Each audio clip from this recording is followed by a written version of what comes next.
Wow. That's all I really got to say, boxing fans. Just basically, wow.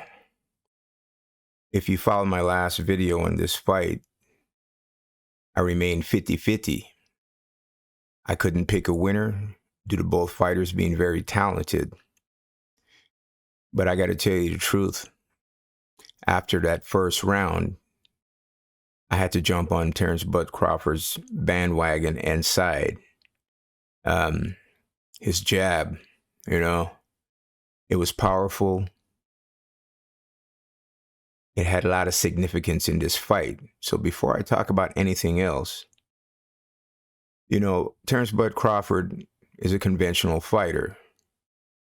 And anytime a fighter switches stances from conventional stance to the southpaw stance, if any punch is going to be dominant and good, it's going to be that jab. I mean, that's his power hand in front. And that was clearly demonstrated tonight. Without that jab, who knows, man? We could have saw a draw. We could have saw Errol Spence Jr. winning this fight. So anyway, that powerful jab was a common denominator and the road to victory for Terence Bud Crawford. So with that said, I can move on now. Honestly, listen up, man. We know deep down inside that Errol Spence Jr. is a great fighter, all right? But listen, great fighter or not, he was dismantled, picked apart, stripped, and insert whatever other terms you want to use. He was rendered useless and ineffective tonight by Terence Bud Crawford. And you know what? Terence didn't move like he normally did. He seemed like he was looking to sit in front and engage and counterpunch Mr. Errol Spence Jr. And so he did. I honestly thought that after the seventh round, they should have considered stopping this fight. It was quite obvious that Errol Spence Jr. had no recipe for this. He couldn't solve the problem. Even his coach, Derek James, couldn't solve the problem.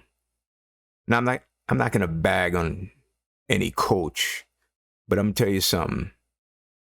When you're an undefeated fighter and your corner has no experience in you losing, they're also lost. They don't know what to tell you. They're used to you winning and everything going your way. Derek James was lost. The instructions he was giving to Errol Spence Jr. was basically nothing. He had no tactical input to give Errol Spence Jr. So Errol Spence Jr. had to go out there on his own and attempt to battle this monster with the firing jab. Back to Bud real quick. I thought Bud counterpunched very well and effectively. He punched down the middle when Errol Spence Jr. threw his punches, which is very effective. And I don't think Bud really attempted to throw hard punches, although they were thundering hard. He threw precise, well-timed punches. And even if they did not have power, a precise, well-timed punch will hit you like a freight train. As you saw, whenever Errol Spence ate those shots, it disrupted him. Even if it wasn't from a knockdown or he wasn't knocked down, it disrupted his flow. I mean, when was the last time you seen Errol Spence Jr. face in that condition? When was the last time you seen Errol Spence Jr. looking so lost in the ring? Never. Because this was his first time tasting defeat. And I'm going to tell you the truth. The first time you taste defeat, it's the worst. After you've lost a couple fights, you get used to it. But the first time, man, when you wake up in the morning and look in the mirror, the guy you see in the mirror is not even you. Anyway, I guess a lot of people are going to discuss the weight drain, this and that, and so forth. But you know what? I don't think that had nothing to do with it. If Errol Spence Jr. had won, no one would mention weight or drain or anything else of that nature. So let's forget about that for a second. I do hope that they take Errol Spence Jr. to the hospital and get him checked out, make sure he's all right. He deserves a very great long rest. Honestly, if you were to ask me about a rematch, I know they have that rematch clause set in place for a reason. I don't see any difference. I do see a difference. Maybe the beating will be worse. You know, there's a saying, once bitten, twice shy, depending on how old you are and where you're from. I don't think there'll be a improvement from a tactical point of view for Derrick James and Errol Spence Jr. in a rematch. But I'm sure they'll fight again.